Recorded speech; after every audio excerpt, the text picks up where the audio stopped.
In today's story we have a wife of 3 years cheats on her husband with her buddy, and how the husband tricks her out of spousal support and how the wife eventually ends up losing him. Dear listeners, we are racing to reach our first 1,000 subscribers and need your support to reach there. One click on that subscribe button will be very helpful. I'm a 30-year-old male, and my wife is 25. We've been married for 3 years and together for nearly 6 in total. We don't have any children and no significant assets. In fact, we have more debt than cash in our checking account. We rent a house, and I'm the primary breadwinner, bringing home roughly $4,000 a month, while she nets around $1,500. I work tirelessly to provide her with the life she's accustomed to, but recently, we've faced a challenging situation. My work family is pretty tight-knit, and a co-worker I've known for nearly 3 years invited me to join a recreational soccer league, which I've been part of for 2 years now. My wife used to attend every soccer game, which I thought was a show of support for me. However, deep down, I wondered if she was just there for the alcohol, which often accompanied these games. Most game nights, I'd go easy on the alcohol, but she, as a spectator, would often let loose. We'd ride home together after the games. Sometimes, a few of us from the team, both guys and girls, would get together at different places to hang out into the night. On a couple of occasions, we'd all return to my place or go to a bar or a pizza joint. A few weeks ago, a group of them planned to meet at one of the guys' houses in a city a distance away from me. I regretfully told them after the game that I couldn't make it because I had to work early the next morning.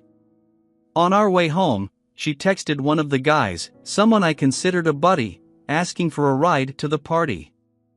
She asked me if it was okay while I was driving, and I said no, citing my early work commitment and my desire to spend the night with her.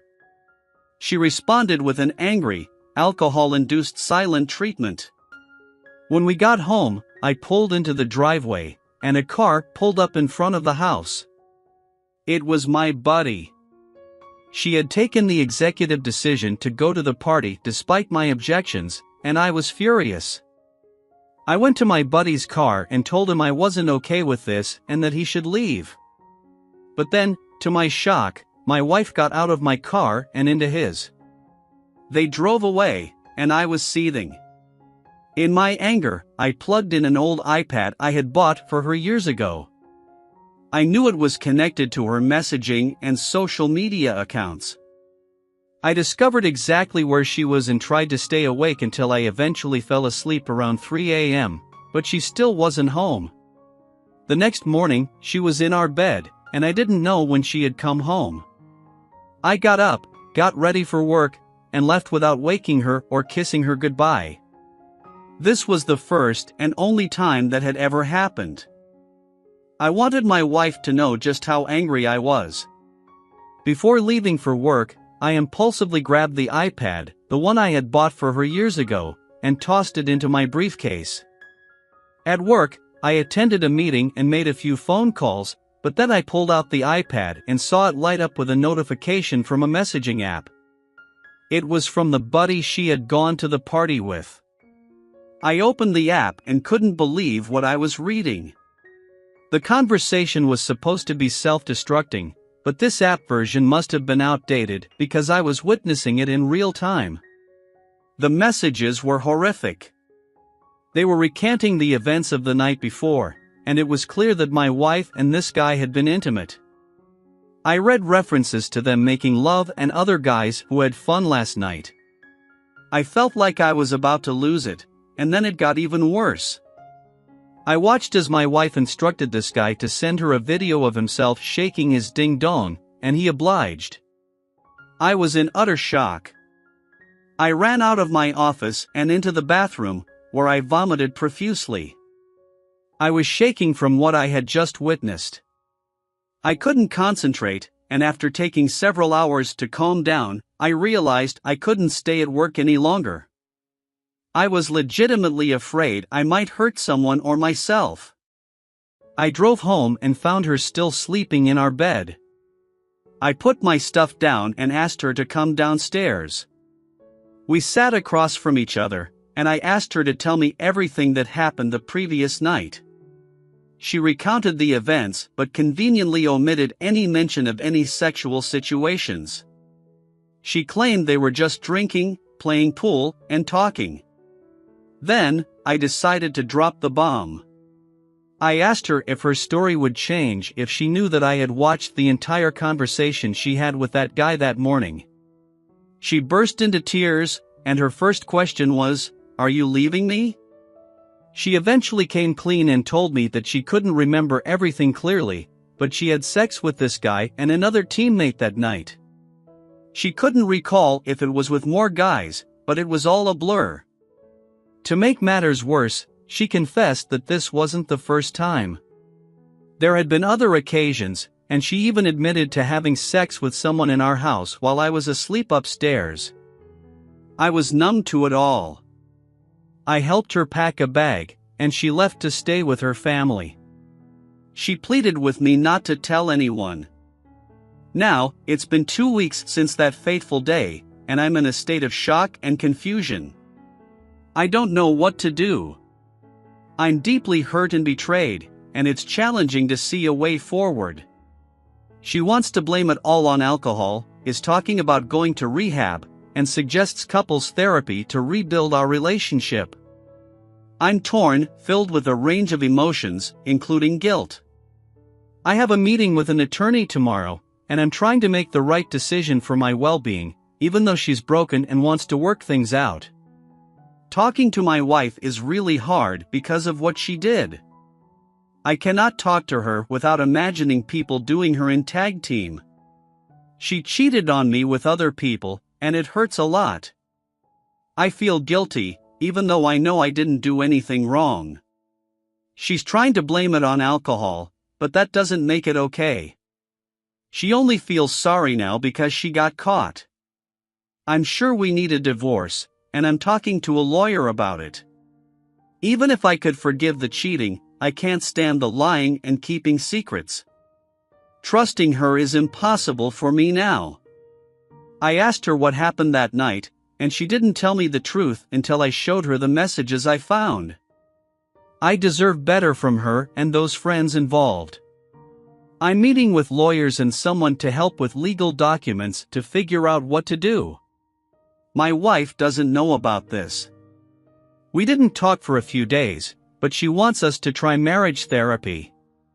I've wanted that for a while, even before all of this happened.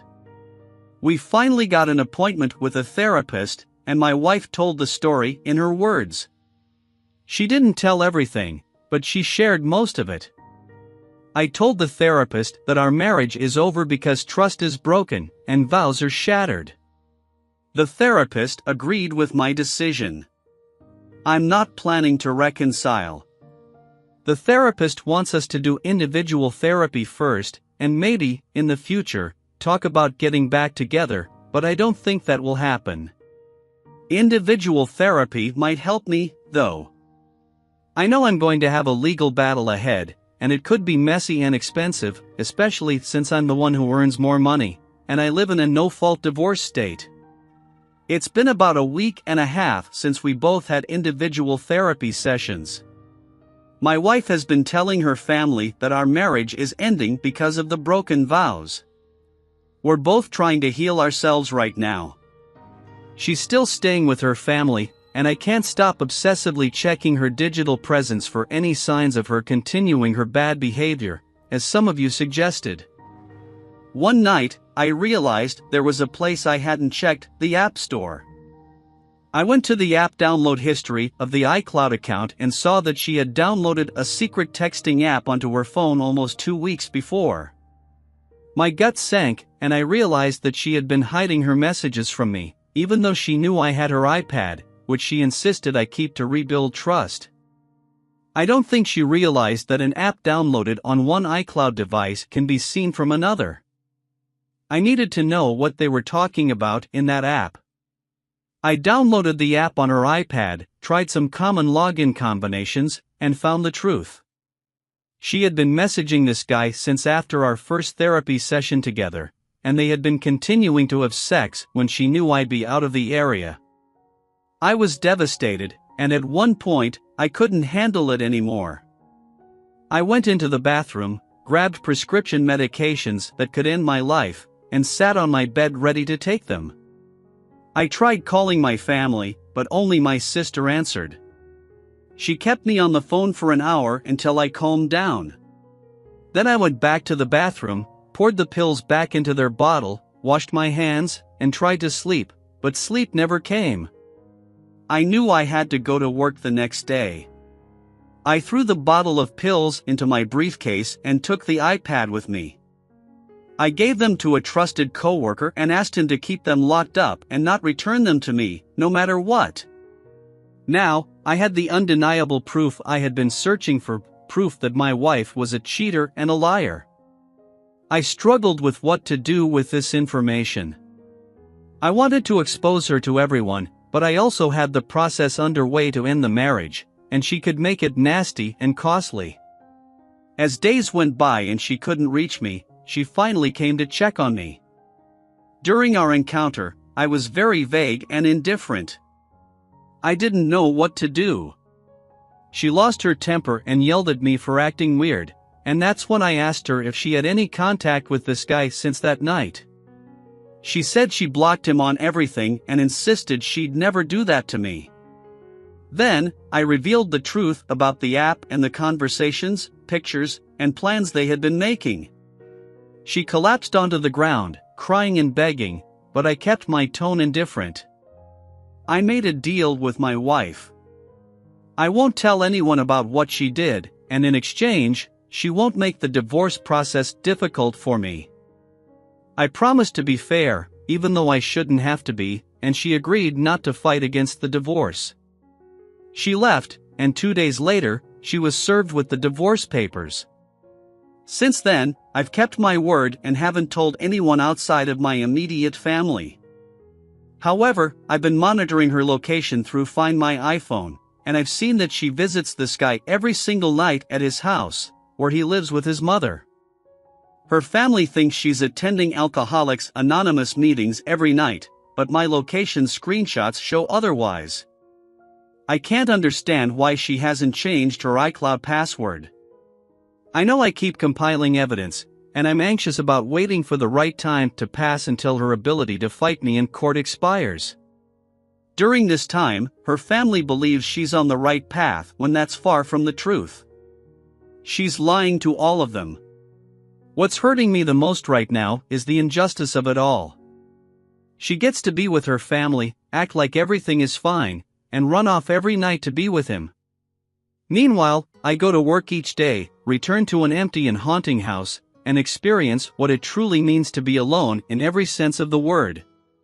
I've moved past the thoughts of self-harm, but these are still very dark days. I'm taking it 1 hour at a time, 1 day at a time, until the day comes when I can be reassured that I'll make it out of this situation without my finances being destroyed and can finally leave her behind. What I'll do from there, I honestly don't know yet. Right now, I'm just trying to survive until that moment comes. My divorce is finally official, and I no longer need to hide. I went through the long and absurd 6 months and 1 day cooling off period to see if my ex-wife would hire a lawyer without my knowledge, but she didn't. I've gone completely no contact, and I'm starting to make progress in my life. After my initial posts about the chaotic situation following the D-Day, when I discovered my wife's infidelity, I filed for divorce. Reddit users suggested that I return the iPad to my wife and cut ties to any devices and accounts that might lead to obsessive monitoring. Despite the emotional toll this approach took on me, it seemed like a reasonable plan at the time. I realized I couldn't trust my wife and didn't want to pay her significant spousal support, given we had no children and lived in a no-fault divorce state. So, I came up with a strategy to end the marriage as swiftly and fully as possible, although I'm not proud of some of the tactics I used. I arranged meetings with my wife, convincing her that I still wanted to salvage the relationship when, in reality, I had no intention of doing so. I made it clear that our marriage was over, and if we ever wanted to start fresh, we'd have to mutually end it and then begin dating each other again. One example of making it easy for her was how I had her served with divorce papers. A mutual friend played the role of a neutral third party during the exchange. My wife signed the papers without thoroughly reviewing them. I painted a picture of no spousal support beyond splitting our account, and she believed it. I met with her occasionally, always in public places, to maintain appearances and act like I cared. I removed her from my bank accounts, got her off the lease, and moved her belongings to a storage unit while leading her to believe we'd get a new place together to make the old house feel less haunting to me. I maintained the pretense of reconciliation for about 4 months, using deception to facilitate the separation process. I kept my wife in a state of submission and cooperation, making it easier to complete the necessary tasks. During this time, I met a family member who knew about my wife's affair and the truth of the situation. They asked if we were still working things out, and I falsely claimed that we were. However, I eventually received a text message from this family member, saying that they had seen my wife and her affair partner, Buddy, having dinner at a restaurant in another city. They shared a photo of them together. I let my emotions get the best of me and immediately texted my wife, asking if she could talk on the phone. She lied about being in an Alcoholics Anonymous meeting and promised to call me afterward. In response to her deception, I lashed out at her, using some choice words, and expressed my complete disinterest in speaking with her ever again. The last 2 months of the divorce occurred with her in a private relationship with Buddy, which eventually became public. As the divorce process continued, I maintained my no-contact stance with my ex-wife, but learned that she was getting bolder in her relationship with Buddy. She began posting status updates and pictures of them together on social media. This led to many people, including friends and relatives, reaching out to me to find out what was happening. I was more than willing to share the details, as she had downplayed the events to those who inquired. Our friends and most of her close relatives were in shock when they learned the full story. I asked them to refrain from confronting her until the divorce was finalized. However, the more time passed, the bolder their relationship became, and it was causing me emotional pain. Just before the finalization of the divorce, I received screenshots of a Valentine's Day post featuring my ex-wife and Buddy, with a romantic description about how wonderful he was and her hope of marrying him someday. While part of me felt a deep sense of loss and disgust, I also realized how ridiculous, grotesque, and cold-hearted my ex-wife had become. I couldn't believe I hadn't seen this side of her during our years together. As for Buddy, I had no respect or energy to comment or worry about him. Finally, the court-appointed date for the dissolution of our marriage arrived last week. I didn't receive any legal papers, and her opportunity to contest the agreements had passed. I was able to keep my entire 401k, avoided spousal support and additional debt in my name, and didn't need lawyers or court appearances. I no longer had to deal with this person ever again. At the end of it all, I blocked her number from my cell phone. The following day, 7 of my closest friends, 6 of whom had been friends with both of us, threw me a divorce party. They documented the celebration on Snapchat, and it truly was a memorable and worthy event. In response, my ex-wife blocked every single one of them on social media and sent some nasty texts to a few of them. Even her maid of honor, who was at my divorce party, wanted nothing more to do with her. The divorce was finalized in February of 2019, and I tried my best to go no contact. However, that's easier said than done in this day and age. Every now and then, I'd come across a post from a distant family member of hers whom I hadn't yet blocked, or a friend would unintentionally mention something they saw on a mutual friend's Snapchat. My true friends did their best to shield me from these updates, but some news was just too big to keep hidden. The first major revelation came in May of 2019 when one of my best friends called me to drop a bombshell, my ex-wife was getting remarried to a guy from Tennessee. I couldn't believe it. Apparently, my friend's husband hadn't yet blocked my ex-wife on Facebook and was able to capture screenshots of the events that led up to this big news. All of this took place between March and July of 2019. It appeared that her relationship with Buddy didn't last long after our divorce was finalized. I don't know the specifics of their breakup, and I must admit that part of me wishes I did. However, given the drama that has unfolded, it's not entirely surprising. Starting in April, her Facebook status updates began hinting at everything happening for a reason and dropping subtle hints that she was falling in love with someone new. Then, seemingly out of nowhere in July, she posted a simple picture on her wall. The photo featured her and some random guy whom none of us knew or had ever heard of. They were standing in front of a courthouse, holding hands, with rings on their fingers. The photo appeared to show some sort of marriage certificate. It was geotagged in California and updated with her new last name. Her caption read something along the lines of being excited to start the rest of her life with this amazing man and feeling blessed. I know that this entire story, from my first post until now, may sound unbelievable, but I can assure you that I'm writing down the honest truth. I understand that the next few lines might be hard to digest, but if you've read this far, I hope you trust me. I couldn't resist the intense curiosity surrounding the situation, so I decided to reach out to one of my ex-wife's cousin-in-laws, with whom I had a decent rapport, to get the rest of the story. He obliged and revealed that her new husband was someone she had met online. They had been talking for a few months over the phone, exchanging texts, and more. Apparently, they both fell deeply in love with each other, and he proposed to her on a phone call. She accepted, and they couldn't wait to make it official. Within a week of the proposal, she made a serious attempt to inform her family and invite them to attend the wedding. The ceremony took place in a random California town, about 2 hours away from our hometown. The shocking part was that her new husband flew out to California for the wedding. They met face to face for the first time on their wedding day, yet they were now husband and wife.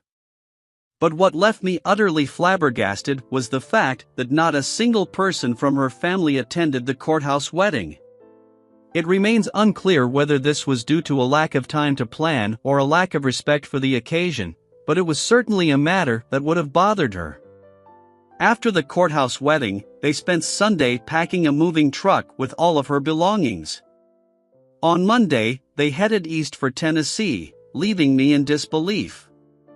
I've heard this story from enough people to know that it's true, but at the time, it all seemed beyond belief. That poor man, if only he knew. I can't help but think that if he had been informed, he might have had the presence of mind to avoid getting married in California, a no-fault state where he could potentially find himself in the same situation I faced with my ex-wife. But for now, I had to do my best to push the thought of them out of my mind. Fortunately, the silver lining was that they were moving far, far away, and I knew I wouldn't have any chance of randomly running into her ever again. The year 2019 was already filled with its share of bombshells, and right in the middle of fall, another one dropped. As I was scrolling through Instagram, a video unexpectedly appeared on my screen. It showed my ex-wife holding a plate in front of her father, who was covering his eyes with his hands. Before I could grasp what I was looking at, I noticed a single cookie on the plate, covered with blue frosting. My ex-wife's voice came through the video, counting down, 3, 2, 1, it's a boy. Her father uncovered his eyes, and it was a gender reveal video. I couldn't believe that I was seeing this. Her mother had just created a completely public Instagram account and posted this video, probably because of Instagram's algorithm suggesting that I might know this person. It threw me into a whirlwind of emotions. I felt a mixture of disgust, pain, frustration, and even a bit of jealousy. One of my great aspirations in life had always been to become a father, and had it not been for the tumultuous journey of my previous timeline, this could have been the time when we had a child together. It could have been my child. I'm 32 years old now, and I thought I'd be a father by now or, at the very least, on a clear path toward building a family. I'm a mature man, and I understand that I still have time ahead of me to achieve the dream with someone I love and am happy with. But I can't help but compare where I am in life to where I thought I'd be by now. Despite everything, there are more and more days now where she and her chaotic life don't cross my mind at all, and I see that as progress. Of course, there are still bad days, and the stay-at-home orders, which have made these days even more depressing, haven't helped. I'm fortunate to be working as an independent contractor, allowing me to work from home on my computer, but those are very lonely days. I make an effort to get outside and take walks, but I do miss the gym. I've also gone home to visit my parents as much as I can, seeking some company beyond talking to someone on a webinar or over the phone. I realized that this situation, which affects us all, is a shared experience. I'm not going through it alone, and when I start feeling hopeless, I think back to the early days following my D-Day. I remember how I thought I'd never make it through that, yet I did. I remind myself that I'll also make it through this difficult time, one day at a time, one moment to the next. Time moves forward, even if it seems to be crawling at a snail's pace. I want to express my gratitude to all of you who took the time to read my update and catch up on what's transpired. I'd like to close by offering my sincerest thanks to those of you who commented, messaged me, and encouraged me throughout this entire life event. I can say without a shadow of a doubt that it was the strength of this community that saved me, encouraged me, and gave me another shot at living a happy life after avoiding a dismal existence. Thank you.